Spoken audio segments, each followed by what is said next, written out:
The Assassin.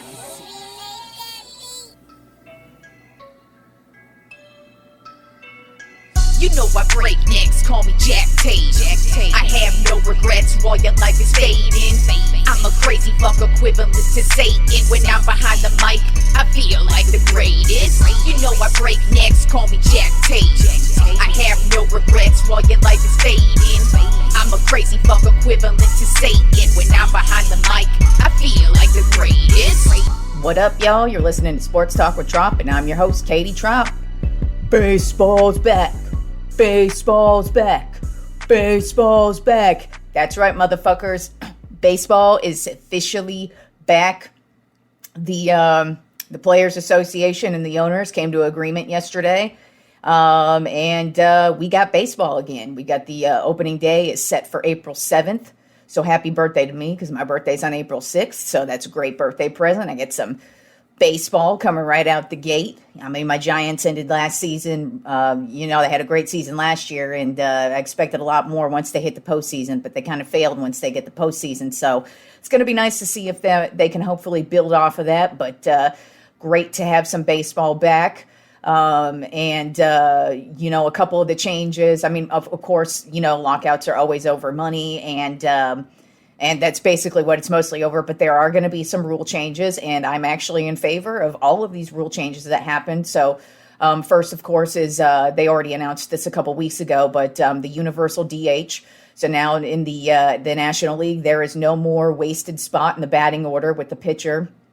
So now it's DH all around the league, which I really like. On occasions, it's okay to have a pitcher come in and have a good hit and make a big play at a random time. I mean, I'm a Giants fan, so seeing Madison Bumgarner do that over the years, he would come in and on occasions hit a home run. But, most of the time, the pitching spot in the batting order is a waste of time. And so it's nice that we're no longer going to have to see the pitcher come in, and we got a DH position in the NL now, and so I really like that rule change. They're actually going back to the way doubleheaders used to be. Last year they did that stupid experiment where if you did a doubleheader, the second game would only be, or both games would only be 6 innings, which I just absolutely hated. So both games will be 9 innings. And they'll be played as normal. There won't be a runner on second base, which was another thing I hated as well. So back to normal with that. And then now there's going to be 12 teams who make the postseason. I haven't read a breakdown of that. I don't know if they've released a breakdown of how that's going to work. But I'm happy with that as well. I don't see a problem with allowing more teams into the playoffs. And so that should be interesting. And the first week that they ended up canceling, those games will be made up, either in doubleheaders later on in the season or just on days that were supposed to be their off days. So we're not going to miss any games this season. We're going to have a full season, and baseball is back. And I'm super excited to get started on thinking of what's going to happen with next season. I'm in a bunch of fantasy baseball leagues, so we're all happy that we can finally start thinking about our drafts coming up here. And I'm just happy to have some baseball back. And it's going to be real interesting to see how many of those crybaby little boycotters last week, we're not going to watch baseball anymore. Yeah, I bet we're going to see you parked right in front of your TV watching your favorite team or whoever the weekend of April 7th. I'm sure you're going to be watching just like you were going to. So that phony little boycott, that wasn't happening. And we also had a lot of NFL news break this week. I mean, the official season doesn't start until the 16th, but boy, howdy, the floodgates opened this week, and we got a lot of shit to talk about, and I'm excited about it. So first, let's start with the big news. Aaron Rodgers is going to stay with the Packers. They haven't released the terms of the deal yet, but it's rumored that he's got a 4-year, $200 million extension coming his way.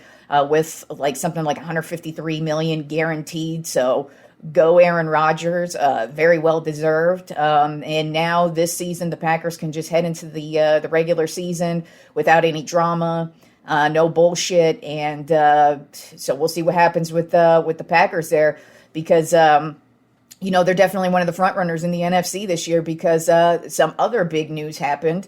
this week, and the Seattle Seahawks are going to trade Russell Wilson to the Denver Broncos. So that's what I mean about the NFC. They're moving one of the good quarterbacks out of the NFC over to the AFC.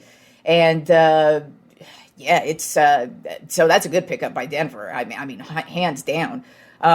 They gave up 2 first-round picks, 2 second-round picks, and they're trading Drew Lock, Noah Fant, and Harris, defensive tackle, up to Seattle. But Denver's getting the great end of the deal here. I mean, Denver's been looking for a quarterback ever since Peyton Manning retired, and this gives them a great quarterback for at least, I would say, the next 5, possibly 10 years. Russell Wilson really takes care of himself, so I wouldn't put it past him to be one of those quarterbacks who ends up playing through his 40s, like Tom Brady. So Denver's definitely getting one of the best quarterbacks in the league, getting a solid leader, getting, in my personal opinion, one of the most beautiful passes in NFL history is Russell Wilson's pass. So they're getting that there, and they already have some pretty solid receiving core. They got a pretty decent offensive line. Who knows what's going to happen at the running back position right now? And their defense is pretty good too. So Russell Wilson, he definitely upgraded. And it's just looking more and more like Seattle is going to be in a rebuilding mode this year, because then right after that, they ended up releasing their star linebacker, Bobby Wagner. And if you don't know, he is one of the best linebackers in the league. And the reason why you don't really hear his name is just because he's just a hard worker. And, he's just been up in Seattle. He's not really a me type of dude. But he's been leading the league in tackles for, God, at least like the last 3 to 5 years. That dude is always up in the top 10 in tackles, and he's just a solid player. And so that I don't know what's going to happen with Seattle. I kind of expect them to be one of the worst teams in the league this year. But Bobby Wagner is going to be out on the free agent market, and whoever signs him is getting a great linebacker. Then another trade that happened is Carson Wentz getting traded from the Indianapolis Colts to the Washington Commanders.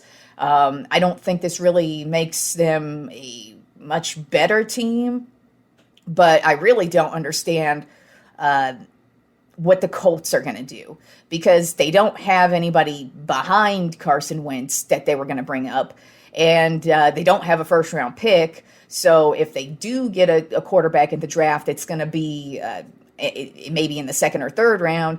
And so I'm just kind of wondering what they're going to do. There's word they might go after Jimmy Garoppolo, which I don't know if that's much more of an improvement in Carson Wentz. I guess it kind of is, just because he does win in the postseason. But it just really kind of sucks for the Colts, because overall the Colts are a very good team. I mean, they've got a great backfield, solid offensive line. They do need help at the wide receiver position, but the defense is one of the best in the league. So, I mean, really, they're just a couple pieces away. And I'm not saying Carson Wentz was the greatest quarterback of all time. No, he's very middle of the road quarterback. Like I said, I don't expect him to have much of an impact in Washington. Maybe not even more than Heineke. I think it's actually kind of weird that they're moving on from Heineke so quick. But I mean, I guess maybe he didn't show that much more promise than we initially thought. But I don't know how much better Carson Wentz makes the Commanders. But it definitely, I don't know what the Colts are going to do. And I think that's just a really random move for them. And we'll see what they do. And then also Washington is going to release their top safety, Landon Collins. And I find that very shocking. I guess it's more of a money move than anything. But he's one of the best safeties in the league. So, if the Cowboys are looking to sign a dude like him, you come to Dallas, homie. I welcome you to Dallas, because whoever gets him, he's right up there with Bobby Wagner, one of the top defenders in the league. So we'll see what happens there with Washington. And then another trade happened yesterday. Khalil Mack traded from the Chicago Bears to the Chargers, and that's a big move by the Chargers, because they already got Joey Bosa on one side. Now they got Khalil Mack on the other side, and honestly, that was one of the places they needed the most improvement on the defensive side of the ball. So the Chargers just made a huge move. They really had to, because now Denver's improved. Who knows what we're going to get from the Raiders this year, and then you always got the Chiefs in that division. So the AFC West right now is a stacked division, at least looking at it right now. But Khalil Mack, great addition to their team. And then they also signed Mike Williams to a $60 million deal. He's been with the team for a couple seasons. He's been a standout receiver. He's one of the most solid receivers in the league. So I think that's also a great move by the Chargers. So a bunch of moves right there.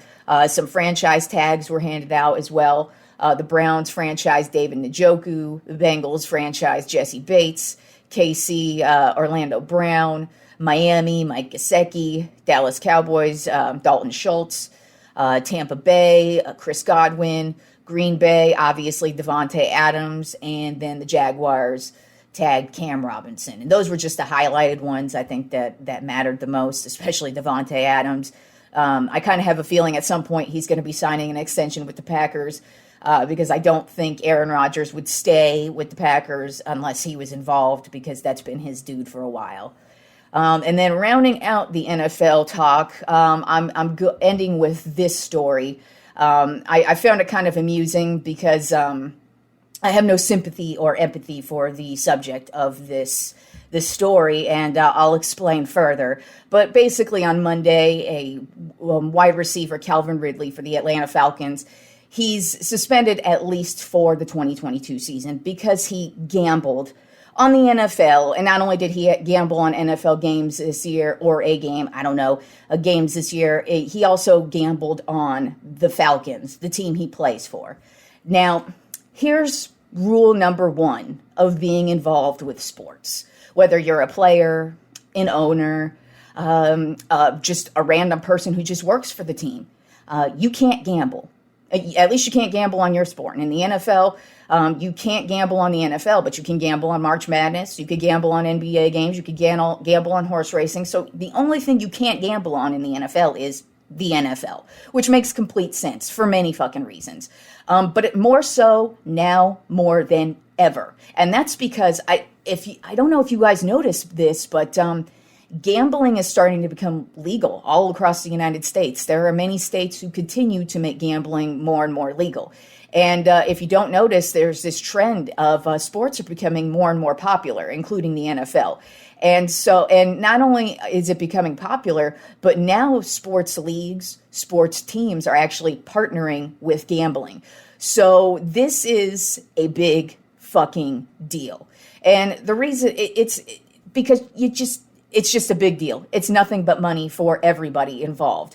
So you just can't gamble. And it's just stupid that he even gambled. And I know he's not the first player to gamble on his as an athlete, and he's not going to be the last one. I totally get that. But the reason why it's so stupid is because you go through multiple classes that tell you can't gamble. But also, I actually, just this past summer, took a tour of the Denver Broncos stadium. And when you walk into both locker rooms, do you know what the first and last sign you see walking in and out of the locker room? It's a big sign that says no gambling. And it actually gives you like a rule breakdown of what you can and can't do when it comes to gambling. And it's very simple and it's very easy. So Calvin Ridley has no excuse, in my opinion. And he sent out some stupid tweet where he's like, oh, it was only $1,500. And it's like, okay, dude. And a lot of people are upset at how long the suspension is potentially for. It's at least for a year, but they said it's indefinitely. But it's literally like rule number one as an athlete. So there's no excuse in my book for this, and I think he absolutely deserves a year suspension. And it was actually quite funny how easy it was for the NFL to find out about him doing this, because the place he placed the bet on, they were able to track it through his phone and say and verify with the NFL that yes, that was your NFL player who did this. So it was very easy, and so that kind of tells you that it's actually not that easy to gamble. And quite frankly, you shouldn't be gambling if you're a player. It's a very well-known rule. I mean, hello, Pete Rose is not in the Hall of Fame for it. While I disagree with him not being in the Hall of Fame, he should absolutely serve consequences, because I'm sorry, those are the consequences of being involved with sports. You don't get to gamble. I'm sorry, the horrors of not being able to gamble, or at least in your sport. I mean, he could gamble on March Madness if he fucking wanted to. But so I found that story completely ridiculous, because a lot of people were thinking Calvin Ridley's some type of victim in this. And I'm like, no, dude, rule number one, as an athlete, you can't gamble. I'm sorry. That sucks. You're going to miss a year. But that's just, it is what it is. And I have no sympathy or empathy for the dude. And you get what you deserve there. So have fun sitting at home, Calvin Ridley. I mean, he plays for the Falcons anyway. So, I mean, I guess sitting at home is probably a better. It's probably better than what the Falcons are going to be putting onto the field this year. And that actually just makes them even worse because Ridley's actually a good receiver. But that was that story, and I just found it amusing because that's just rule number one as a player: don't gamble. Really, not that difficult. All right, and then in the NBA this week, just a couple of things. The Phoenix Suns, first team in the league this year to clinch a playoff spot. They came back strong the other night, had a great game, so they seem to be getting back into the groove of things. Last night, the Nets actually stomped the crap out of the Philadelphia 76ers last night. The big story, of course, was, Ben Simmons got booed as he walked out. And I just, when I hear that kind of shit, I'm like, I'm sorry, you're an athlete. You signed up to get at least booed at. I don't condone, as a matter of fact, I can't stand the fans who like threaten them or their family members or that kind of shit or throw stuff at them. But getting booed at, I'm sorry, but that was going to happen, especially in Philadelphia. But hey, man, your team, by the way, Ben Simmons was not playing in the game, of course, but the Nets just absolutely obliterated the 76ers last night. It wasn't even a close game at all. And so that was interesting. And also in interesting news, I don't know if you guys heard this yet, but the Los Angeles Lakers still fucking suck. They had a great game against Golden State last week, but then they went to San Antonio and lost to them, and then they lost to the worst team in the league last couple nights ago, the Houston Rockets. Yeah, they play the Wizards tonight, so we'll see what happens there. But the Lakers still suck. But I actually am wearing a Lakers tank top today, so I still rep my team, even though they suck fucking ass and are still gonna be lucky if they make the playoffs. Now, let's move on to the conference tournaments that have been going on this week. In the Big 12 conference tournament, my semifinal predictions was going to be Texas Tech versus Texas and Kansas versus Baylor. Well, guess what? I was wrong there. And then also, so that made my championship Texas versus Baylor, with Baylor as the Big 12 champs. Well, I was wrong on both counts because both Texas and Baylor lost yesterday. Texas actually had a nice, solid lead up against TCU. They had an 18-point lead at halftime, and I'm like, all right, they're looking good.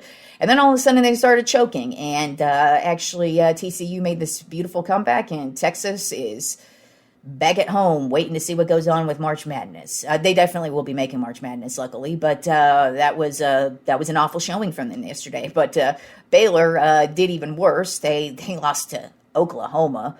Barf. When I was watching it, I hate both teams equally, so I really couldn't care less who was winning that game.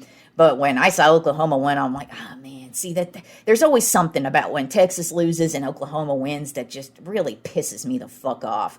So yeah, there was that. But so the actual semifinal now is TCU versus Kansas and Oklahoma versus Texas Tech. I have Kansas beating TCU, and I have Texas Tech beating Oklahoma. So the final I have is Kansas versus Texas Tech, with Kansas beating Texas Tech. I actually think either team could win. Texas Tech is a really underrated team. I don't think a lot of people are aware that Texas Tech even really exists. But yeah, they are a good basketball team, but Kansas is also good. And I'm just leaning towards Kansas because of their experience. But I wouldn't be shocked if Texas Tech were able to come in and pull off that upset. Honestly, anybody but OU, in my opinion, at this point. And then moving on to the Pac-12 conference tourney, my semifinal picks were Arizona versus Oregon, UCLA versus USC, with championship being Arizona versus UCLA, and UCLA as the Pac-12 conference champions. And the actual, I was actually pretty close, only wrong on one team.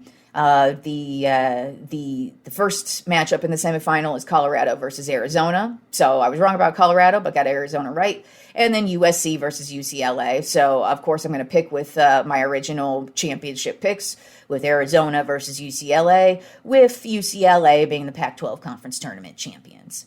Then moving on to the SEC Conference Tournament, my semifinal pick was Auburn versus Arkansas, Tennessee versus Vanderbilt, and then the championship, Auburn versus Tennessee, with Auburn as the champion. And Auburn actually just dashed those dreams right before I started the podcast. They just actually lost to A&M. Right now, the SEC Conference isn't in their semifinals yet. They're on the round before. Their semifinal begins tomorrow, and then the finals on Sunday. Today's matchups were Auburn versus Texas A&M, and Texas A&M just upset Auburn. I actually had Auburn winning that game just because that's who I had going to win the conference tournament, but they completely blew that. A&M just dominated them the second half. And then Arkansas versus LSU, Tennessee versus Mississippi State, and Kentucky versus Vanderbilt. I already had Arkansas as my pick, so I'm going to go ahead and keep that. Tennessee also had them, and then Vanderbilt also had them. So then my semifinal would be Texas A&M versus Arkansas, and Tennessee versus Vanderbilt. And so I'll go ahead and I'll actually pick Texas A&M over Arkansas and Tennessee over Vanderbilt, which would make the championship Texas A&M versus Tennessee. And I have Tennessee as the SEC Conference champion. Then moving on to the Big East Conference Tournament, my semifinal was Providence versus Creighton and Villanova versus UConn, with the championship of Providence versus Villanova, and actual ended up being what I said it was going to be, Providence versus Creighton and Villanova versus UConn. So I'm going to go ahead and stick with my original picks of Providence and Providence and Villanova. And Villanova, I have them winning the championship, the Big East Conference Tournament championship. And then finally in the ACC Conference Tournament, my semifinal was Duke versus Wake Forest, Virginia Tech versus North Carolina, and then a championship of Duke versus North Carolina with Duke as the ACC Conference champion. Actual is I was right on all but one. Duke versus Miami is the first matchup. I was wrong on Miami. And then Virginia Tech versus North Carolina. So I'm going to stick with my original picks on winners. Duke versus North Carolina. And then Duke taking home the ACC championship. All right. And this week, Greg Popovich, the great coach of the San Antonio Spurs, actually tied Don Nelson as the coach with the most wins. So he's gonna definitely break that record at some point this season. The Spurs are a trash ass team. That's why it's like, what the fuck are the Lakers doing, losing to the Spurs and the Rockets, two of the worst teams in the league? But cool, way to go, guys. Suck ass. But Greg Popovich, he ended up tying Don Nelson, and so they're both tied with the most wins as a coach. By the way, that tie was against the Lakers, by the way. Can you believe that? The Lakers, that's just so fucking weird. Who would have thought? Oh, I would have thought. Yeah, I would have thought. I actually knew that was going to happen. When I heard that Popovich was only a game away from tying, I was like, oh, cool. I see the Lakers are next up on their schedule. I'm sure that's where he's going to tie it up, right there against the Lakers. That's the perfect fucking opportunity. But anyways, that got me thinking about one of the great sports fans debates are who are the greatest NBA coaches of all time. And obviously Greg Popovich is definitely one of them. And so I decided to put together my top 5 greatest NBA coaches of all time. And when you actually do the research on it, it's actually a very easy list, in my opinion. I already knew who my top 3 were right off the bat when I thought about it. And then I was like, who are going to be 4 and 5? And then when I really thought about it, I was like, oh yeah, 4 and 5. I thought of them in my head. And then when I started doing research, I was like, oh yeah, this is not even close. At least as far as the top 5 goes, 100%. I don't think you can argue really with any of these, unless you're a hater and you have some stupid, idiotic excuses. And believe me, I will get to some of those excuses, especially on one of my coaches, because it's always a hilarious debate. But let's go ahead and I'm going to name my top 5 greatest NBA coaches of all time, starting with number 5, Steve Kerr. He's currently the coach of the Golden State Warriors. He's been the coach since 2014. And basically, the Warriors have done nothing but win since he's taken over the team. He took over from Mark Jackson, who completely flopped. The Warriors weren't a horrible team under Mark Jackson, but you could just tell there was something about him that the players, I don't know, couldn't connect with, or maybe the front office couldn't connect with. But basically, they fired him and hired Steve Kerr. Now, Steve Kerr, he happened to play for 2 of my top 3 coaches on my list. Greg Popovich, he played for the Spurs to end his career, but he spent the majority of his career with the Chicago Bulls under Phil Jackson. And basically, he's taken both of their coaching styles and combined them into his own. And, I mean, that just goes to show that's why he's such a good coach, because he learned from Greg Popovich and Phil Jackson, 2 of the greatest coaches of all time. And that's really awesome to see somebody take that knowledge and turn it into this and then become one of the greats as well. That's why I knew at first I was like, should I put Steve Kerr on here? Because he hasn't been in the league that long, especially compared to the top 4. But I mean, he's done so much, especially compared to everybody below him, where I'm like, you actually do have to put him in the top 5, at least for now, until somebody happens to surpass him. But it's going to be very difficult. Steve Kerr is a 3-time champion.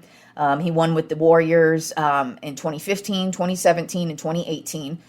In that time period, they actually went to 5 straight NBA finals, and so they lost 2 of them. They lost the one to the Cavaliers in Game 7, and then they lost to the Raptors in 2019. His overall record at this point is he's 420 wins, 193 losses, for a 685 winning percentage at this point.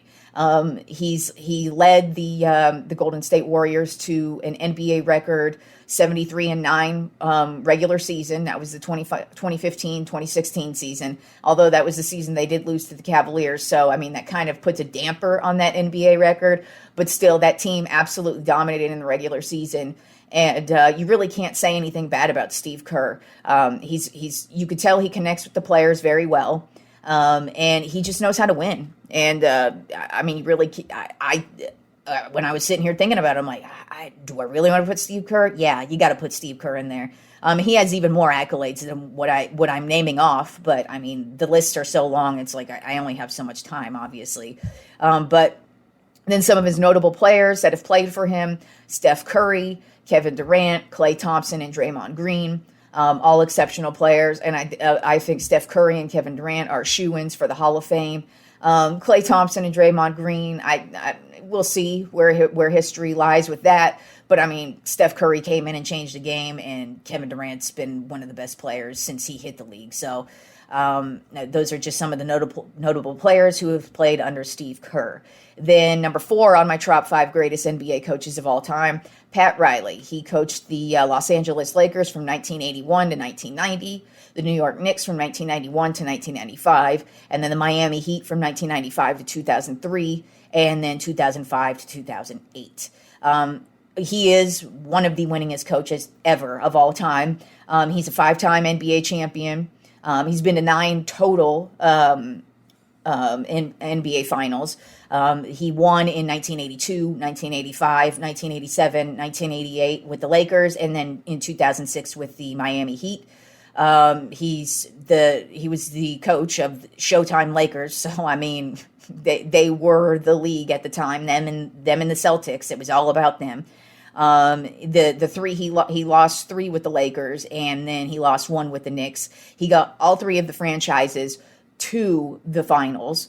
So that's just crazy. I mean, he was successful at every level, and as an NBA executive, which he currently is, he is one of the top executives. He's made great moves throughout his career, and he's a 3-time champion as an NBA executive. Overall, his overall record is 1,210 wins, 694 losses for a 636 winning percentage. He's most known for defense. Now, like I said, he coached the Showtime Lakers, who everybody remembers them offensively, but defensively is really where where they made their bread and butter. That was what made them such a special team, is their defense. And I know a lot of people don't remember that, but that's what they were known for. And so that's kind of just what he was all about, was defense, defense, defense. And that's what won them their championships. Some of the notable players who played for him were Magic Johnson, Kareem Abdul-Jabbar, James Worthy, Patrick Ewing, Dwayne Wade, and Shaquille O'Neal. All Hall of Famers, all amazing players. And quite frankly, I could have gone on even more. But those were just the highlights that I had for who Pat Riley has coached throughout his amazing career. Then number 3 on my top 5 greatest NBA coaches of all time, Greg Popovich. He's been with the San Antonio Spurs his entire career from 1996 till today. He's a 5-time NBA champion with 6 total. He's been to 6 total. They won 1999, 2003, 2005, 2007, and 2014. They lost in 2013 to the Miami Heat. His records, since he's still in the league, his record currently is 1,335 wins, 694 losses for a 658 winning percentage. And he's just known as being just a solid, great coach. What I've always loved about Greg Popovich is he's no bullshit. And I've always loved Greg Popovich. As a Lakers fan, you're supposed to hate the Spurs. I've always respected the Spurs. I've mentioned it before in the past. Tim Duncan is one of my favorite basketball players all time. Hands down. Love Tim Duncan.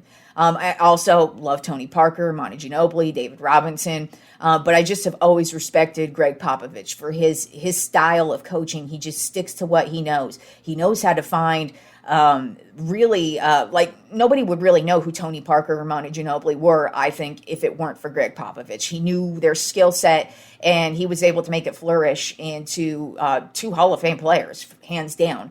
And notable players under Greg Popovich are basically just named off the majority of them. David Robinson, Tim Duncan, Tony Parker, and Monty Ginobili are just some highlights. But there were many still many to this day, that Popovich has coached. Popovich probably, it's really difficult to tell how much longer he has in the NBA. Ever since Tim Duncan retired, the Spurs have actually been a pretty shitty team. They haven't even made the playoffs in the last couple of years. So I wouldn't be shocked to see him retire in the next, I'd say 1 to 3 years. But he's had a stellar coaching career, and I've personally enjoyed it. And I don't think the Spurs are going to make the playoffs this year either. So I wouldn't be shocked to actually see him retire this year. But we'll see where it goes with Pop. Then number 2 on my top 5 greatest NBA coaches of all time, Red Auerbach, the Boston Celtics coach from 1950 to 1966. He is a 9-time NBA champion. The Boston Celtics actually went to 10 NBA championships in a row when he was the coach. They won in 1957, and then they won from 1959 all the way through 1966. So yeah, they won 8 in a row for 9 total. Just one of the greatest. That was basically the first dynasty ever. His overall record was 938 wins, 479 losses, with a 662 winning percentage. And he was just a really innovative coach. First of all, he actually drafted the first black player ever, a guy named Chuck Cooper. And he never cared what you looked like. And so he was just that guy who basically made the push for black men to make it in the NBA. So that was definitely what he was all about. Another very impressive thing that I find most impressive, and it was actually kind of difficult for me to not put him at number 1 for this, but I didn't put him at number 1, and obviously I'll go into more depth because if you haven't figured it out, it should be pretty easy to figure out who my number 1 is. But it almost put Auerbach at number 1, but I had to put number 1 at number 1 because I'll tell you why in a bit. But Red Auerbach coached with no bench coaches because at the time, NBA didn't really get that popular until the Showtime Lakers, basically. Before then, the NBA was a dwindling league, and a lot of teams were close to folding, and there really wasn't a huge future in NBA. So now when you're watching an NBA game, you see that there's a bench with full of coaches. There's usually 5 to 10 coaches, bench coaches. And in Red Auerbach's day, it was just the one coach. So it's very impressive that not only was he, because he was a huge innovator when it just came to the way basketball is played and the way it is still to this day. There's just, his DNA is all over the NBA. And the fact that he coached with no bench coaches is just insanely, it's just very impressive. And you just couldn't imagine it, especially in today's NBA. I mean, hell, even just as early as the 90s. I mean, remember when the OJ Simpson driving in the Bronco on the highway, and you got the helicopter over him, and breaking news that was during an NBA Finals game. Actually, an NBA Finals game that Pat Riley was coaching in, as a matter of fact. Or no, was it? Yeah, he did coach in that one, because it was the Knicks.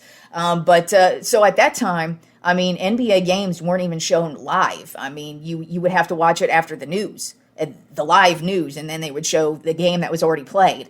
And so, like I said, at that time, they broke in on the NBA Finals to see O.J. Simpson driving down the highway, about to be arrested. So that's just kind of how crazy, how far the NBA has come. But back in Red Auerbach's day, it was even less. And so it's very impressive that he had no bench coaches and achieved what he achieved. And just a few notable players, because if you don't know, 13 players he coached are in the Hall of Fame. So, I mean, it was difficult to really just dwindle it down to a few. But, of course, Bill Russell, one of the greatest legendary players of all time, Ed Macaulay, Bill Sharman, one of his biggest draft picks was Bill Sharman. He went to bat for that dude. Not a lot of people believed in that pick at the time, but he did, and it worked out perfect. And then Casey Jones. So Red Auerbach, number 2. And so my number 1, top 5 greatest NBA coach of all time is Phil Jackson. He coached the Chicago Bulls from 1989 to 1998. Coached the Los Angeles Lakers from 1999 to 2004, and then from 2005 to 2011. He's an 11-time NBA champion. He's been to 13 total, and he's the king of the three-peat when it comes to NBA championships. With the Bulls, they won in 91, 92, and 93, and then 96, 97, 98. Then with the Lakers, he won in 2000, 2001, and 2002. Then in 2009 and in 2010. And actually with those last two there, they actually lost to the Boston Celtics in 2008.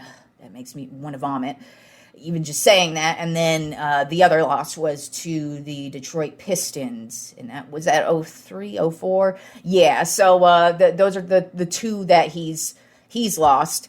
His overall record is 1,155 wins, 485 losses for a 704 winning percentage. If you'll notice, that's higher, significantly higher than all the other 4 guys on this list that I've mentioned. He's also had a winning record every single year of his career. No other coach can say that.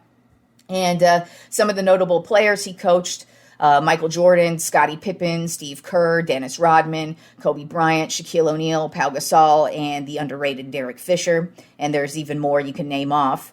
And a lot of people don't want to put Phil Jackson as number 1 because they like to make the most idiotic loser argument of all time. And that is, he coached Michael Jordan and Kobe Bryant and they like to name off all these great players that he coached. And it's like, yeah, well, in this top 5 list, I don't know if you noticed, but I named off a whole bunch of Hall of Famers that these other guys have coached. That's called a winning career. You have to have great players to actually win motherfucking games, stupid. And to actually keep all of these big ass egos in check all at the same fucking time is actually pretty goddamn difficult. And look at it. I mean, Steve Kerr played for him and is now one of the top coaches of all time. Not even just on my list. I actually, like I said, I did a lot of research on this. And Steve Kerr is on a lot of people's lists. So I'm just saying, you people who like to hate on Phil Jackson because that's the cool thing to do, if you actually look at the statistics and compare him side by side, really, the only thing I could put over him with Red Auerbach was that he had no bench coaches. But other than that, Phil Jackson literally blows all of these dudes out of the water. And I just think it's because people really don't like him that they have to it's just loser talk. That's how losers justify being a loser is, oh man, I got to be upset and I got to create lies. And it's like, dude, Michael Jordan wasn't shit until Phil Jackson came around and turned that team around. Also, Michael Jordan didn't do it all by himself. I just named off a couple people. Could you imagine coaching Dennis Rodman? Dennis Rodman actually didn't work too well with Greg Popovich, as a matter of fact. So, yeah. Then can you imagine dealing with Kobe and Shaq? We all know how that shit went down. Come on. He wrote a whole fucking book about it. So, but, Phil Jackson was basically the inventor of the triangle offense, something that Steve Kerr uses in his offense. I'm just saying. And it's actually one of the most difficult offenses to master. You have to have the perfect players to master the triangle offense. And he was the master at the triangle offense. And he just had a spectacular coaching career. He actually had a good basketball career too as a player. But he just knows basketball inside and out. And really, if you want to argue with me that Red Auerbach's better than him, I can go with that argument. But everybody else on this list, you actually can't argue with me on. But, like I said, the argument that, oh, my God, he coached a bunch of good players. Well, like I said, with Red Auerbach, that means you got to take him off the list because 13 of his players are in the Hall of Fame. Those are great players. So we got to take him off the list then because he just had nothing but great players around him, right? And then you got Greg Popovich, who hasn't done shit since Tim Duncan left. So you got to get rid of him because, oh, my God, he hasn't done anything without any good players. And, there's actual proof of that right now, too. I don't think it counts against him, but I'm just using all your idiotic arguments against you. And then what about Pat Riley here? He had Showtime, Magic Johnson, Kareem Abdul-Jabbar, Patrick Ewing. Those are some of the greatest players of all time. So that means you got to take him out of there. And then Steve Kerr, his career is too early for him to really have any Hall of Famers. But like I said, Steph Curry and Kevin Durant, those sound like two shoe-ins to me. So you got to get rid of him too. So basically that leaves your list at nobody because only successful coaches have successful players. So, that's my top 5 list. NBA greatest coaches of all time. Like I said, I thought it was pretty fucking easy. But we got a stacked weekend of basketball. Stacked ass weekend. I've already been just watching college basketball like 24/7 since yesterday. So March Madness has basically already begun for me.